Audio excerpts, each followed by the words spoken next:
আর বলেন কি উনি থানসা বলেন, থানসা একটা ভালো শব্দ, সবাই ঐক্যবদ্ধ। কিন্তু পরিবারের থানসাটা বেশি প্রয়োজন আগে। উনি তো একটা নিজের রাজনৈতিক দলের প্রধান, ওনার আবার এক বোন আরেকটা পার্টিতে আছে, এখানে এখনো কংগ্রেসে আছে, আরেকজন বিজেপি সাংসদ। আগে নিজের দিকে তাকাতে হবে। থানসা হোক, আর থানসা জনজাতিকে কে পিটিয়ে, জনজাতিকে মেরে, জনজাতিকে রক্তাক্ত করে থানসা হয় না। জনজাতিরা কি ত্রিপুরাল্যান্ড করবে বলুন তো? ত্রিপুরাল্যান্ড করলে তাহলে তো এখন ত্রিপুরাল্যান্ড করে আমাদের অ্যাসেম্বলি করতে হবে আমাদের ওই লংতরাই পাহাড়ে, বিধানসভা করতে হবে 18 মুড়া পাহাড়ে, জম্পুইলে এয়ারপোর্ট করতে হবে, দেবতামুড়া পাহাড়ে মেডিকেল কলেজ করতে হবে, বরমুড়াতে ইঞ্জিনিয়ারিং কলেজ করতে হবে। তাহলে জনজাতি ছেলে মেয়েরা আরো 100 বছর লাগবে তাদের এই ইনস্টিটিউশন গুলি তৈরি করতে, তারপরে তারা এগুবে। আজকের গ্লোবালাইজেশনের যুগ, কম্পিটিশনের যুগ। আজকে আমাদের রাজ্যের জনজাতি ছেলে মেয়েরা তাদের ভবিষ্যৎ কি, তারা কোথায় দেখছে, কোথায় চলে যাচ্ছে, আবার তাদেরকে আবার ঘুরিয়ে সেই জায়গায় মানে ফিরিয়ে আনা, তার লক্ষ্য আমাদের একটা সন্দেহ হচ্ছে। নমস্কার, আপনারা দেখছেন পিসি মিডিয়া। আর আমার সাথে রয়েছেন বিজেপির সহসভাপতি সুবল ভৌমিক স্যার। অনেক অনেক স্বাগত আপনাকে পিসি মিডিয়া। নমস্কার। পশ্চিমবাংলায় নির্বাচনী প্রচার সেরে ত্রিপুরায় আসছেন, আবার পশ্চিমবাংলায় চলে যাবেন। বাংলার রাজনৈতিক পরিস্থিতিটা কি বলবেন একটু? কি বাংলায় কি বিজেপি ফিরতে পারবে? এখন ভারতবর্ষে 21টা রাজ্যে আজকে ভারতীয় জনতা পার্টির সরকার। আমরা বলি অঙ্গ, বঙ্গ, কলিঙ্গ, বিহার। অঙ্গ হচ্ছে আসাম, বঙ্গ হচ্ছে বাংলা, কলিঙ্গ হচ্ছে উড়িষ্যা, বিহার। এর মধ্যে শুধু বাংলা বাদ দিয়ে বাকি বাকি 21টা রাজ্যে আজকে ভারতীয় জনতা পার্টির সরকার। সারা ভারতবর্ষের মানুষ তার চিন্তা চেতনা অনুভব উপলব্ধি, তার রাষ্ট্রবাদী মানসিকতা, তার জাতীয়তাবোধ যেভাবে মানুষকে আজকে আস্থা অর্জন করেছেন আমাদের প্রিয় প্রধানমন্ত্রী নরেন্দ্র ভাই দামোদর দাস মোদী, তাতে আমরা নিশ্চিত। বাংলায় এবার আমি দীর্ঘদিন আছি, প্রায় 2 মাস কাটিয়েছি। তো আমি সেখানকার মানুষের মধ্যে যেটা দেখেছি, তার মধ্যে একটা দেশভক্তি, এবং যেটা পশ্চিমবাংলায় যেটা আজকে খুব দুশ্চিন্তার কারণ, যে পশ্চিমবাংলাকে একটা পশ্চিম পাকিস্তান বানানোর ষড়যন্ত্র চলছে, যেটা এই বাংলাদেশের অস্থিরতাকে কেন্দ্র করে সমস্ত আন্তর্জাতিক উগ্রপন্থী সংগঠন, তালেবান, জৈশে মোহাম্মদ থেকে শুরু করে লস্করে তৈবা, সমস্ত ঘাঁটিগুলি এখন আইএসআই, সমস্ত ঘাঁটিগুলি বাংলাদেশকে ভিত্তি করে পশ্চিমবাংলাকে আজকে ডিস্টার্ব করার চেষ্টা করছে। আমরা পশ্চিমবাংলা আমাদের লক্ষ্য, কারণ দেশের শান্তি, দেশের সম্প্রীতি, দেশের সংহতি এগুলো রক্ষা করতে গেলে বাংলায় ভারতীয় জনতা পার্টির সরকার করতে হবে।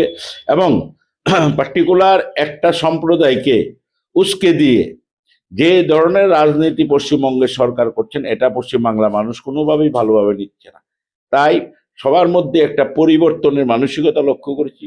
এবং আমি সারা বাংলার সমস্ত খবর আমি বলতে পারবো না, তবে এটুকু, আমি নদিয়া জেলাতে কাজ করছি আজকে 2 মাস যাবৎ।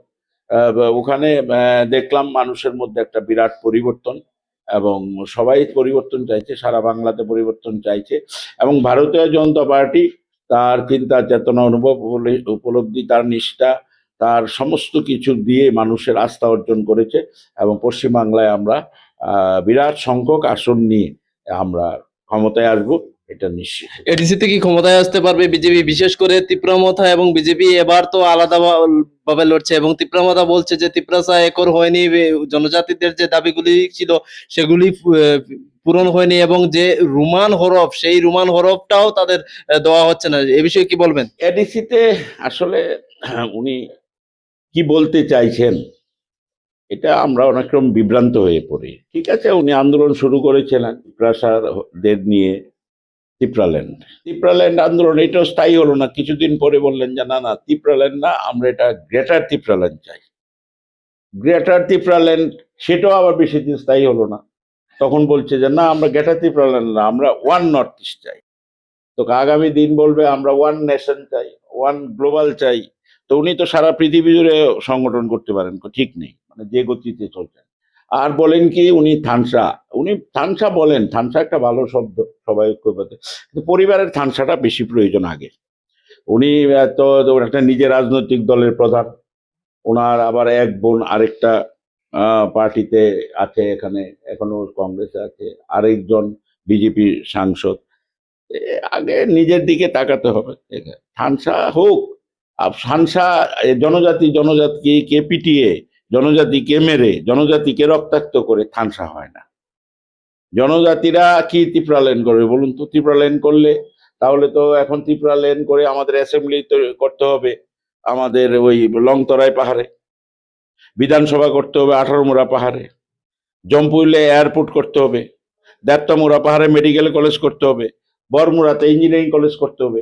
তাহলে জনজাতি ছেলে মেয়েরা আরো 100 বছর লাগবে তাদের এই ইনস্টিটিউশনগুলি তৈরি করতে, তারপরে তারা এগুবে। আজকের গ্লোবালাইজেশনের যুগ, কম্পিটিশনের যুগ। আজকে আমাদের রাজ্যের জনজাতি ছেলে মেয়েরা তাদের ভবিষ্যৎ কি, তারা কোথায় দেখছে, কোথায় চলে যাচ্ছে, আবার তাদেরকে আবার ঘুরিয়ে সেই জায়গায় মানে ফিরিয়ে আনা, তার লক্ষ্য আমাদের একটা সন্দেহ হচ্ছে। আসলে এই রাজ্যের জনজাতিদের শিক্ষা, সংস্কৃতি, তাদের স্বাস্থ্য, তাদের পরিষেবা, তাদের প্রশাসনিক পরিষেবা সবকিছু ক্ষেত্রে সঠিকভাবে ওরা চাইছে কিনা। এডিসি পরিচালনা করছে, কি করেছেন বলুন? এডিসি কি আছে? একটা ফলকত দেখাতে পারবেন না। যাই করেছে রাজ্য সরকার করেছে, কেন্দ্রীয় সরকার করেছে। এডিসি তো এত মানে এডিসি একটা কমপ্লেনও করতে পারবে না যে রাজ্য সরকার বা কেন্দ্রীয় সরকার এডিসির অর্থ আটকে রেখেছে। সব অর্থ দিয়ে দিয়েছে ভাই, 4,000 4,500, এবারের বাজেট মিলে 4,500 কোটি টাকার মতো। 4,500 কোটি টাকা দিয়ে কি করেছেন? কোথায় কি করেছেন? আরে গরিবদের জন্য না একটা জোনাল অফিস, এটা মুখ থুবড়ে পড়ে আছে, একটা কম্পিউটার নেই, ফার্নিচার নেই। ওখানে বলছিল এডিসির পরিষেবা সারা রাজ্যে ছড়িয়ে দেবে, এখন খুমলুঙের মধ্যে সীমাবদ্ধ। এডিসি সম্বন্ধে বা মানুষকে যেটা বলেছিল তার কোনো কথা রাখেনি। আজকে এডিসির মধ্যে একটা হতাশা। শিক্ষা, স্বাস্থ্য, সাধারণ প্রশাসন কোনো ক্ষেত্রে তারা কোনো কিছু করতে পারেনি। শিক্ষা ক্ষেত্রে তো কিছু করতে পারে, একটা প্রাইমারি স্কুলও এডিসি করতে পারেনি 5 বছর।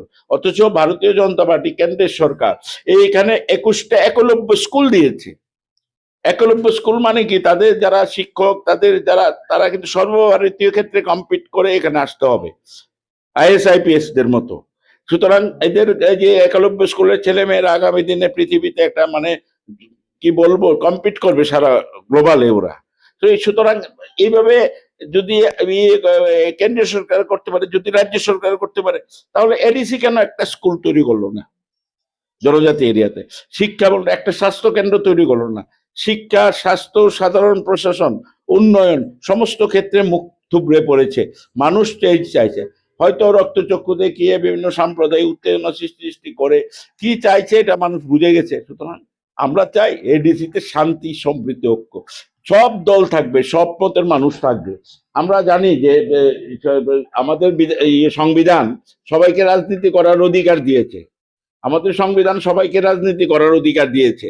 এটা আমাদের কনস্টিটিউশনেই, মাল্টি পার্টি ডেমোক্রেসি। এখানে সবাই স্বাধীনতা আছে। আঞ্চলিক দলও করবে, ন্যাশনাল পার্টি করবে, সব দল করবে, যে যার মত প্রকাশ করবে, যে যার স্বাধীনতা নিয়ে দল করবে, এটা ডেমোক্রেসি। সেখানে দেখা গেছে যে না, আমার গ্রামে অন্য কোনো দল আসতে পারবে না, আমরা সবাই তিপ্রাসা। আরে আপনি সবাই তিপ্রাসা, এটা বললে তো হবে না মুখে, এটা তো একটা অরাজক পরিস্থিতি সৃষ্টি হচ্ছে। সুতরাং এডিসি তো ভালো রেজাল্ট করবে আমাদের। আচ্ছা, ধর্মনগরে বিরোধী রাজনৈতিক দল যারা আছে, কংগ্রেস, সিপিএম, তারা বলছে যে গত 2 বছরে সন্ত্রাসের রাজনীতি হয়েছে, ধর্মনগরে কোনো উন্নয়ন হয়নি, কি বলবেন? উন্নয়ন কি দেখতে পাচ্ছেন না বলুন তো? একটা ন্যাশনাল হাইওয়ে ছিল, এখন 9টা ন্যাশনাল হাইওয়ের কাজ ত্রিপুরাতে শেষ হয়েছে। আমাদের রাজ্যে আরো একটা শুরু হচ্ছে, ডিপিআর হয়ে গেছে। 10টা ন্যাশনাল হাইওয়ে ত্রিপুরার মতো। একটা ডেমো ট্রেন আগরতলা থেকে আসতো, সকাল আর বিকালে যেত, সেটা ফিরতো মিটার গেজ, রাজগাঁ ব্রডগেজ সাবরুম পর্যন্ত। প্রতি সপ্তাহে 14টা ট্রেন ভারতবর্ষের সমস্ত রাজধানীর সঙ্গে ছুটছে। ইন্টারন্যাশনাল এয়ারপোর্ট হয়েছে, রাস্তাঘাট কত চেঞ্জ হয়েছে। উন্নয়ন দেখতে পায় না আসলে। ওই কার্ল মার্ক্সের চশমা পড়লে আর ওই কি বলে এই রাহুল গান্ধীজির এই টি শার্ট পরে হাঁটলে হবে না। এগুলো ছেড়ে দিয়ে এখন বা দেশ এগুচ্ছে, সবাই রাষ্ট্রবাদী চিন্তা করছে, দেশের উন্নয়ন হচ্ছে, এদিকগুলি করতে হবে। চলো, অসংখ্য ধন্যবাদ আপনাকে।